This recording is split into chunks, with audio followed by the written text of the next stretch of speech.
purple scarf, platform boots, 1.57 mitts tall. Marcus Webb looked at the man who had just entered Soundwave Vintage Records and wondered, was he a tourist? "Sir, the souvenir shops are 2 blocks away."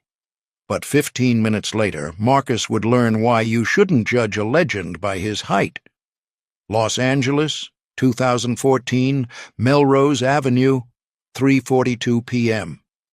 Marcus Webb had run Soundwave Vintage Records for 35 years. The walls were filled with original records. Hundreds of thousands of dollars worth of signed memorabilia were displayed in the windows. He could categorize customers in seconds. Wealthy collectors received VIP treatment. Tourists were thrown out the door. The short man in the purple scarf? A tourist. Prince had arrived there that afternoon in his own car. There was no security. He was simply looking for an original pressing of Controversy, which he had heard was there. The doorbell rang. Marcus looked up. Platform boots, a purple scarf, sunglasses inside, another pair. Prince was slowly making his way through the store. His fingers caressed the record covers. He wasn't touching them, just feeling them. Marcus approached him with his usual smile. "Can I help you?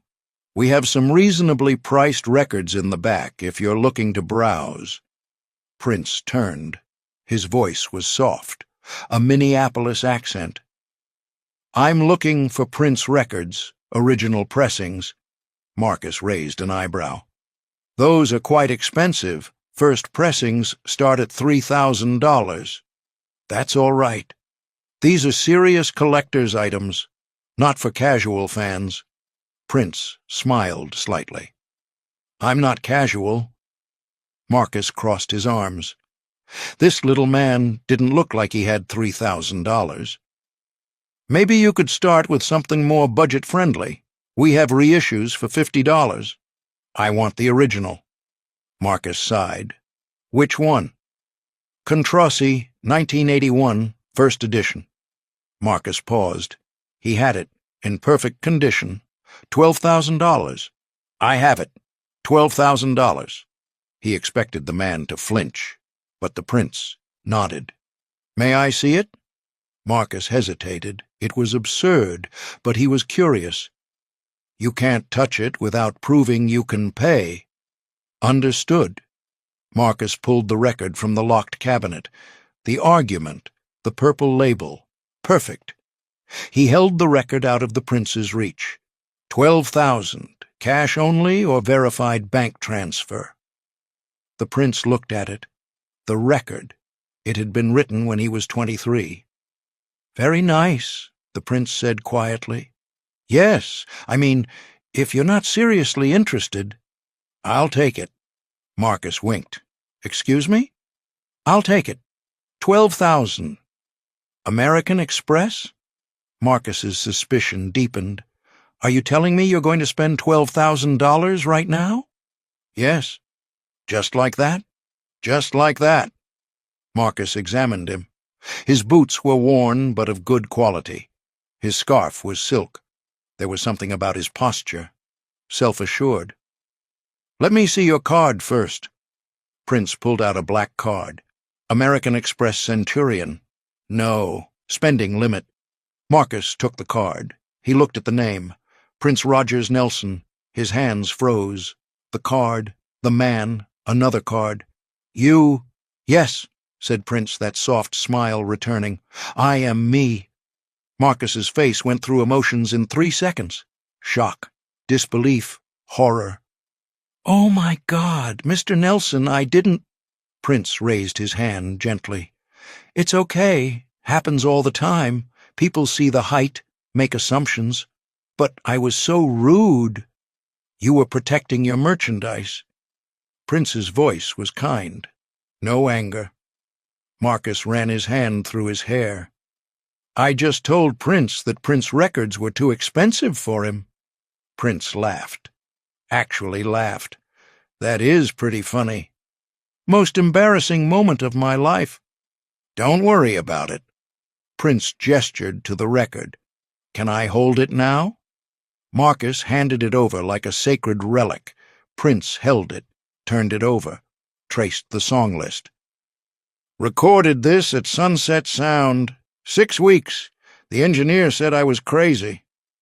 Marcus stared. Prince looked up. I don't own this pressing anymore. Lost it over the years. Moving studios, moving houses. Gone. You're buying back your own record? Buying back a memory? Prince smiled. That's what these are, right? Memories in vinyl. He walked to the wall, stopped at a framed poster. Purple Rain Tour, 1984, his signature in purple ink. How much? Marcus swallowed. 25,000. I'll take it too. Mr. Nelson, you don't have to. I want to. I signed that in Detroit. After the show, kid waited 3 hours in the rain. Security tried to move him. I said no. He handed me this poster, hands shaking. Said I was his hero. I signed it. He cried. Prince paused. That moment meant something. To him, to me. Now it's worth 25,000. But the memory, priceless. The door chimed. A woman in her 60s walked in. Marcus's regular. She saw Prince, stopped dead. That's Prince. Prince turned, smiled. Hello? I saw you in concert. 1999 tour. You changed my life. Thank you. That means everything. Can I take a picture? Prince hesitated, then nodded. Sure. Marcus took the photo. Prince with his arm around her, both smiling. When she left floating, Marcus turned to Prince.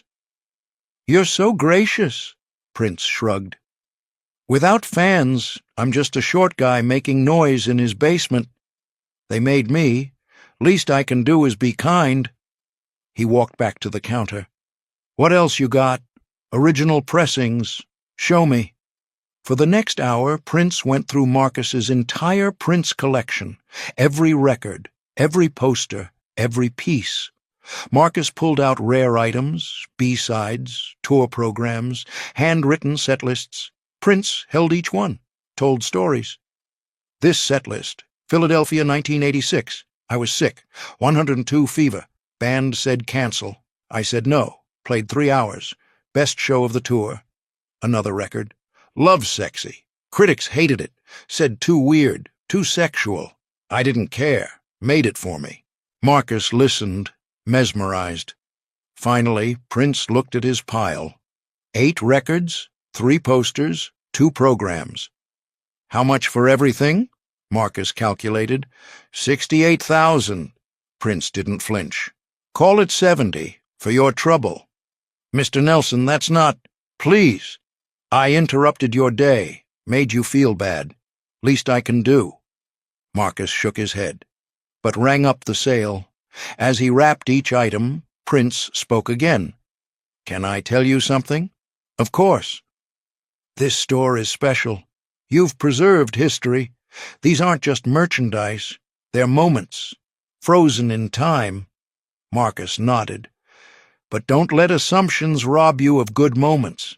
That woman who just left, she'll remember today forever. Not because of me, because you let it happen. Marcus stopped rapping. If you'd thrown me out when I walked in, we wouldn't be here. You'd have lost this sale, these stories, this moment. Prince smiled. Everybody's got a story. Everybody deserves a chance, rich or poor, tall or short, famous or unknown. Marcus's hand stopped. He looked at Prince, really looked, and something shifted inside him. You're right. I judge people the second they walk in. I think I can tell who's serious and who's wasting time. Prince nodded. And today? Today I almost threw out a legend because of platform boots. Prince laughed. To be fair, Sharon tells me the boots are ridiculous. Marcus smiled. How do you stay humble? You're Prince. You could demand respect anywhere. Prince leaned against the counter. Got comfortable. Let me tell you a story. 1978. I'm 19. Just signed with Warner Brothers. I walk into this fancy Burbank restaurant for a meeting.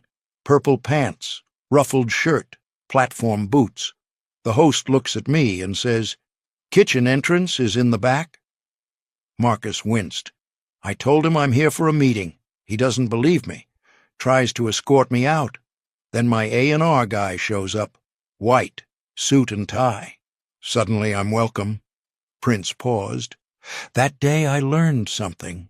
People see what they expect. They don't see you. They see their assumptions. That must have hurt. It did, for years. But then I realized, hurt can make you bitter or better. Your choice. Marcus set down the poster. So you chose better? I chose to prove them wrong, every time, not with anger, with excellence. I made music so good they couldn't ignore it. Didn't matter if I was 5'2" or 6'2". The music spoke. Prince picked up the 1999 album. When I made this, critics said too weird, too black for white audiences, too white for black, too sexual. You know what I did? What? Made it anyway, exactly how I wanted. Went quintuple platinum. Prince's voice softened. Success isn't about fitting in. It's about being so undeniably yourself that the world makes room. Does everyone like me? No. Do I care? Also no. That's confidence. No, that's self-knowledge. Confidence comes and goes. Knowing who you are? That's forever. He looked around the store. Don't let fear of the wrong customer close you off to magic. Like right now, you thought I was nobody. Turns out I'm somebody. But here's the secret. I'm still nobody. Just a kid from Minneapolis who learned piano. The fame? The money? Extra. The real me is the same. Marcus felt tears forming. This card? Prince pulled out the black Amex. Just plastic. My real wealth is here. He tapped his head. And here. His heart. Everything else is temporary. 3 months later. Soundwave vintage records looked different. Not physically, but fundamentally. Marcus stood behind the counter watching a teenager browse. Ripped jeans, stained shirt, headphones. Old Marcus would have watched him suspiciously. New Marcus walked over with a genuine smile. Finding anything good? The kid looked up, surprised. Just looking. Can't afford anything. Looking is free. What music do you like? Prince, but his originals are crazy expensive. Marcus nodded. They are, but come here. He led the kid to a new display, a framed photo, Marcus and Prince, both smiling. Prince came in here, bought $70,000 worth of his own records. The kid's eyes went wide. No way, way. And he taught me music isn't about money. It's about connection. Marcus pulled out a record from under the counter. Controversy. A clean reissue.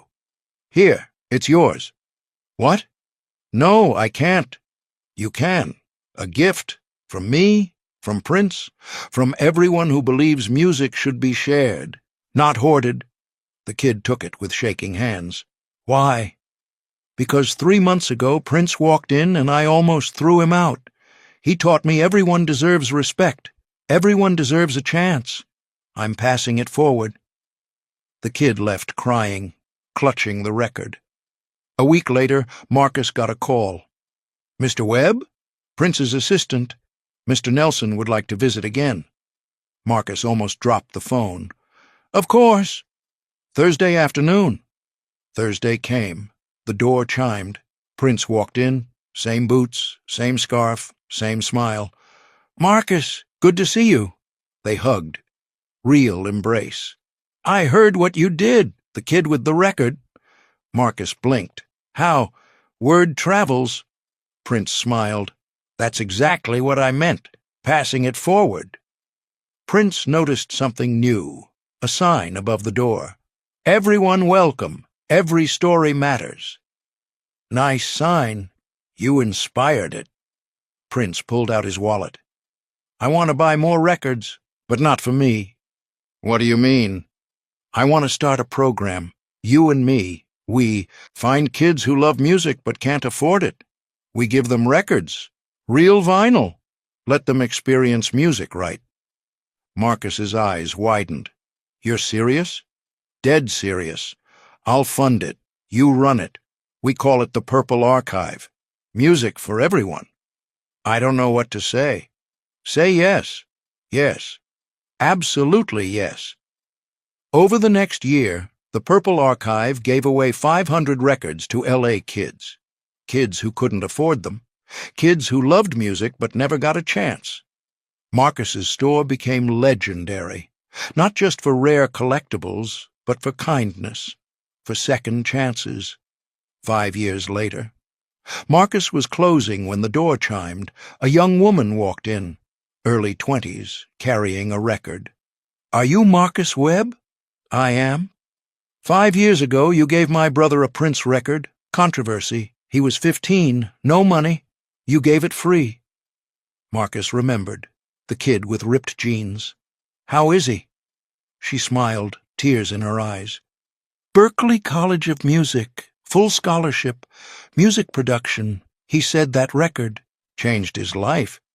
Showed him people believed in him. Marcus's chest tightened. He wanted me to give you this. An envelope. Inside was a letter and a check. The letter. Dear Mr. Webb, 5 years ago you gave me a record when I had nothing. You just believed in me. That record taught me music is about connection, about believing in people. I'm at Berklee now, going to be a producer. When I make it, I'll do what you did, give kids chances. This check is for the Purple Archive. Not much, but everything I saved, because you and Prince taught me kindness multiplies. Thank you for seeing me when I was invisible. David. The check was $5,000. Marcus sat down, started crying. My brother told me what Prince said. Everyone has a story, everyone deserves a chance. Marcus nodded, unable to speak. You gave my brother that chance. Now he'll give it to others. The chain continues. Today, Soundwave Vintage Records is still on Melrose. Marcus Webb, 72 now, still behind the counter, still loving music. The Purple Archive has given away 3,000 records. On the wall, place of honor, that photo, Marcus and Prince, smiling. Below it, a plaque. Everybody's got a story. Everybody deserves a chance. Music doesn't care who you are. It just cares if you're real. Marcus looks at it every day. Remembers the afternoon a short man in platform boots walked in and changed his life. Not with anger, not with revenge, with kindness, with grace, with simple truth. Never judge a legend by his height. Judge him by his heart. The next person who walks through your door might change your life. Treat them like they already have.